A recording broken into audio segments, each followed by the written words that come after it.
नमस्कार, आप देख रहे हैं सी इंडिया न्यूज, एक अंधे का सच, और मैं हूं आपके साथ सजल जैन।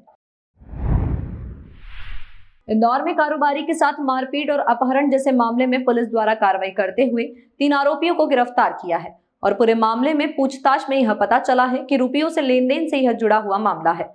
फिलहाल पुलिस पूरे मामले की जांच पड़ताल में जुटी हुई है। मंत्री विजय वर्गीय ने स्थानीय रहवासियों से उनकी परेशानी पर संवाद स्थापित किया और भारतीय जनता पार्टी के विजन के बारे में उन्हें जानकारी दी। बता दें कि पार्टी आला कमान के निर्देश पर मंत्री कैलाश विजयवर्गीय ने बाबा अम्बेडकर की जयंती के अवसर पर आम जनता से जुड़ने के लिए यह कदम उठाया। पार्टी के नेताओं को हर वार्ड की एक एक बस्ती में जाकर जनता से संवाद स्थापित करने और उनके बीच भारतीय जनता पार्टी के द्वारा किए जा रहे देश हित के कार्यों को पहुंचाने का निर्देश दिया गया था।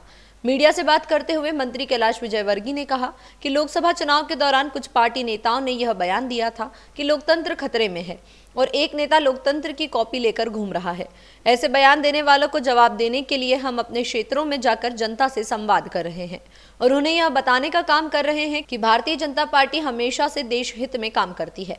उन्होंने आगे कहा कि कांग्रेस और विपक्ष के द्वारा फैलाए जा रहे नकारात्मक प्रचार के खिलाफ जन जागरूकता फैलाने का उद्देश्य है। कैलाश विजयवर्गीय ने यह भी बताया कि बस्ती में लंबे समय से कई समस्याएं थी, उसे दूर करने का प्रयास किया गया है।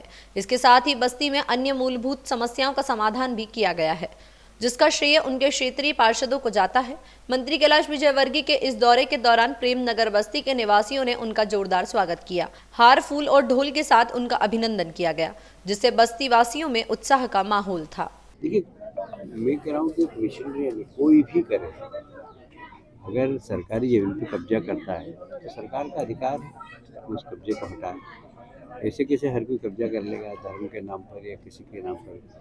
तो सरकार का ये तो कर्तव्य है कि अच्छा, सरकार की ज़मीन नहीं, जनता की ज़मीन। सरकार की ज़मीन क्या, सरकार कौन है? जनता है।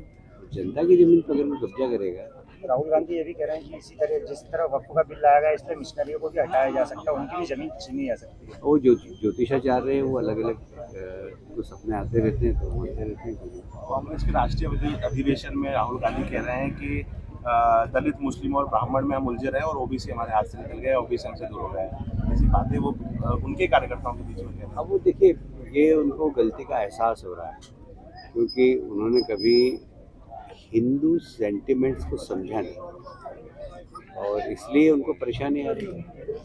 अगर हिंदू में सेंटिमेंट्स को समझ गए होते कि समाज क्या चाहता है, देश क्या चाहता है। अब वो देखिए कितना बड़ा इवेंट था।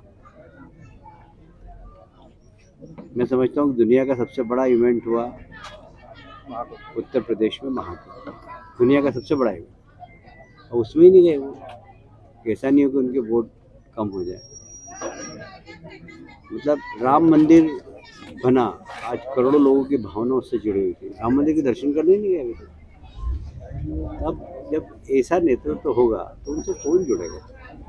तो इसलिए अब अच्छा है वो आत्मविश्लेषण करके अगर सुधर जाए तो अच्छा है। और मैं समझता हूँ कि एक विपक्ष सशक्त होना चाहिए, पर दुर्भाग्य से विपक्ष सशक्त भी नहीं है और षड्यंत्रकारी विपक्ष है जो कि जहर समाज के अंदर बांटता है। पिछले लोकसभा चुनाव में जिस तरीके से उन्होंने एक जहर फैलाया था कि आरक्षण समाप्त हो जाएगा, संविधान खत्म हो जाएगा, तो ये जहर है। कौन संविधान समाप्त कर रहा है? कोई प्रमाण नहीं उनके पास। तो बिना प्रमाण के उन्होंने एक नैरेटिव चला दिया, उसका असर समाज के अंदर हुआ है। तो ये जो जहरीले लोग हैं, इसे समाज को बचाना है। ऐसा जिस तरीके से अभी पूरे देश की हम बात करें, पूरे विश्व की बात करें, यूएस प्रेसिडेंट ट्रंप ने जिस तरीके से टैरिफ बढ़ाने की बात की है, चाइना और उनके बीच में इस बात को लेकर एक युद्ध नीति भी चल रही है, कितना प्रभाव भारत पे पड़ने वाला है? क्योंकि बहुत अच्छी ये बस्ती में पहले कीचड़ था। आप यहाँ बस्ती वालों से बात करिए तो कीचड़ था। पानी लेने कहाँ जाते थे? मल्हारगंज से पानी लाते थे।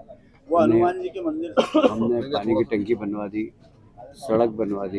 हमारे पार्षद महोदय ने ड्रेनेज वगैरह सबका काम किया और एक आइडियल बस्ती बन रही है।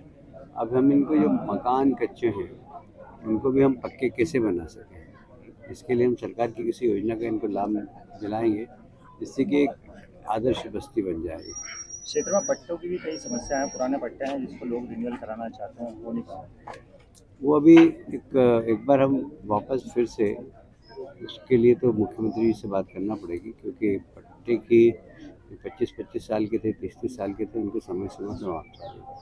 अब पट्टे रिन्यूअल करना है, ये हालांकि हमारी योजना है कि जो जहाँ रह रहा है उसको पट्टे देना है, और फिर भी उन पट्टे को रिन्यूअल करने के लिए एक बार फिर से शासन के आदेश की आवश्यकता है। हम मुख्यमंत्री जी के साथ बैठकर उस पर देखिए, मुझे लगता है कि मैं जितना अभी समझ पा रहा हूँ, हमेशा बड़ों की लड़ाई में छोटों का फ़ायदा ही होता है, नुकसान नहीं होता, और इसलिए हम तो वो देखेंगे जिसमें भारत का फ़ायदा हो। और हम एक अच्छे मैन्युफैक्चरर हैं, और हम जिस प्रकार मोदी जी के आने के बाद हमारा एक्सपोर्ट बढ़ा है, और विशेषकर रक्षा उत्पादन में हमने जो क्षमता प्राप्त की है, तो हमें बहुत ज़्यादा फर्क नहीं पड़ेगा, क्योंकि हम इन बड़े बड़े देशों से कम व्यवसाय करते हैं, हम छोटे देशों से व्यवसाय करते हैं। फिर भी हमारा बहुत सारा माल इन देशों में भी जाता है, तो हम अब समय की तलाश करें। हम तो हमारा रास्ता देख लेंगे, हमें अपना रास्ता ढूंढना है। तमाम खबरों के लिए देखते रहिए सी इंडिया न्यूज, एक अनदेखा सच।